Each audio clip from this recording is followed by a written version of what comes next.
Bonjour à toutes, bienvenue dans ce cours focus sur la respiration. Ça va être un cours très rapide pour voir les essentiels et les fondamentaux du Pilates qui engagent la respiration sur chacun des exercices et aussi voir un petit peu l'engagement du périnée. Au niveau de la conscience périnéale, c'est important de savoir un petit peu comment se présentent les engagements. Donc on va commencer en se positionnant en tailleur sur le tapis. Si jamais tu as des douleurs aux genoux ou aux hanches, je t'invite à te mettre dans une position qui soit confortable. Donc ça peut être assis sur une chaise, assise avec les jambes devant toi, debout, allongé, en soi, tout est possible. Mais l'idéal pour positionner nos mains, ce serait vraiment une position assise en tailleur. Donc je t'invite à mettre une main sur ton abdomen et ta deuxième main sur la poitrine.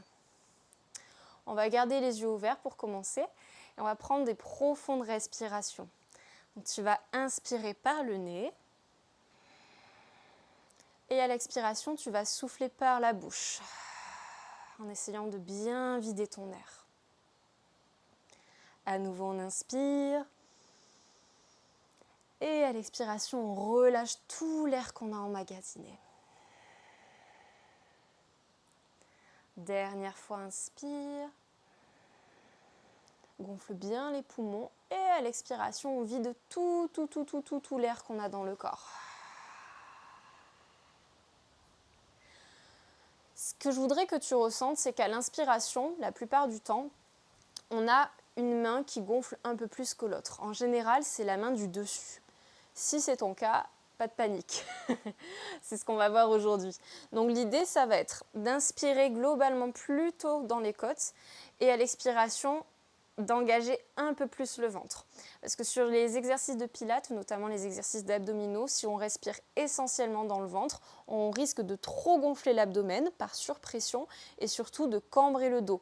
Alors que la plupart du temps, on veut protéger notre dos et du coup, c'est pas vraiment l'idéal. Donc ce qu'on va faire ici, à l'inspiration, on va essayer de gonfler un tout petit peu plus la main du haut, vraiment légèrement. Et à l'expiration, par contre, on va vraiment chercher à engager le ventre. Donc on y retourne, on va inspirer par le nez à nouveau. On gonfle cette main du haut. Et à l'expiration, on va baisser à nouveau cette main. Mais surtout, on va engager le ventre. Donc quand je dis engager le ventre, c'est vraiment chercher à tirer notre nombril vers la colonne vertébrale et à sentir cette espèce de resserrage dans l'abdomen. Si tu n'expires pas à fond, tu ne vas pas le ressentir. Donc l'idée, c'est vraiment de souffler, de bien vider notre air pour engager correctement notre abdomen. On va positionner cette fois-ci les mains au niveau de nos côtes, donc juste en dessous de la poitrine, sur les côtés. Tu vas positionner la paume des mains sur la cage thoracique, d'accord ? Dès que tu ressens ici ton appui, on reprend la respiration. Donc sans trop réfléchir, on va inspirer, gonfler les poumons. Et à l'expiration, on va venir resserrer et engager le ventre. Ce que je te conseille de faire sur la respiration, notamment l'expiration, quand tu vides ton air, surtout au début, c'est de travailler soit les lèvres pincées, comme si tu soufflais dans une petite paille. D'ailleurs, tu peux même utiliser une vraie paille pour vraiment ressentir le mouvement, l'expiration lèvres pincées. Ou alors, tu peux utiliser la respiration de la buée, vraiment la bouche ouverte, glotte ouverte, comme si tu voulais faire de la buée sur un miroir, par exemple. Ça va donner ça. Un son vraiment plus profond et plus lourd. Tu choisis la respiration que tu veux, mais simplement essaye vraiment, surtout si tu es débutante, d'engager la respiration comme ceci. Non, ça t'as pas le droit. Ouais. On repositionne les mains en dessous de la poitrine, sur les côtes, sur la cage thoracique, et on va inspirer par le nez. On va essayer de repousser un petit peu les mains sur les côtés, et à l'expiration, lèvres pincées, on engage le ventre, d'accord ? L'idée, c'est vraiment de ressentir la cage thoracique qui s'ouvre à l'inspiration, d'accord, sans exagérer en haut et sans exagérer dans le ventre. Et à l'expiration, on veut tout resserrer. Donc ta cage thoracique, elle va revenir vers le centre. Le mouvement, c'est vraiment comme un accordéon. Ça s'ouvre sur le côté, sur les extérieurs, et ça se resserre, ça se referme. D'accord ?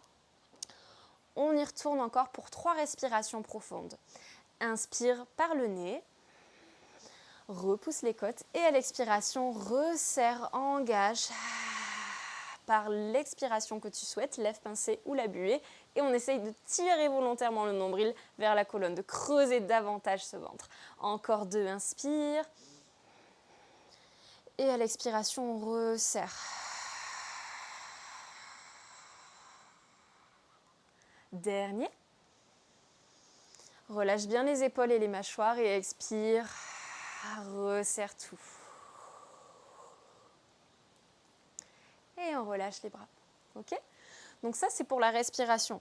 Concernant le périnée, pour la conscience périnéale, il est important de ressentir un minimum le périnée. Je ne parle pas de périnée volontairement dans mes cours, parce que si tu n'as pas de problème périnéo, tout simplement, le risque, c'est que si je te donne sans cesse une indication pour serrer le périnée, alors que tu n'as pas de souci en particulier, tu risques d'avoir une hypertonie et du coup de te créer des problèmes. Donc ce n'est pas du tout l'idée.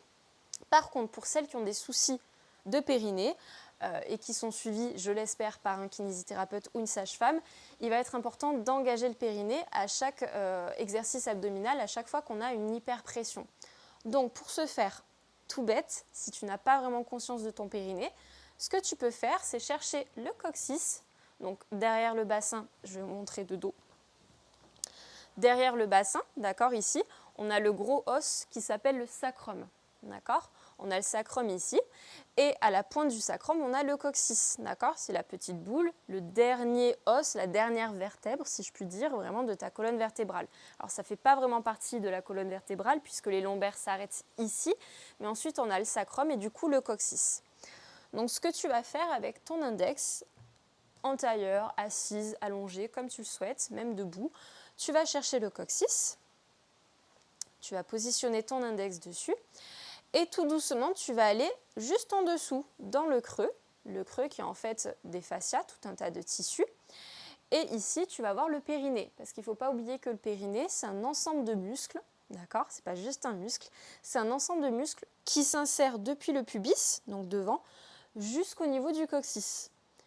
Donc pour pouvoir le toucher et le ressentir physiquement, eh ben, on peut faire comme ceci. Donc je positionne, hop, je cherche le coccyx, je glisse en dessous, sans pousser le doigt, juste hop, je positionne.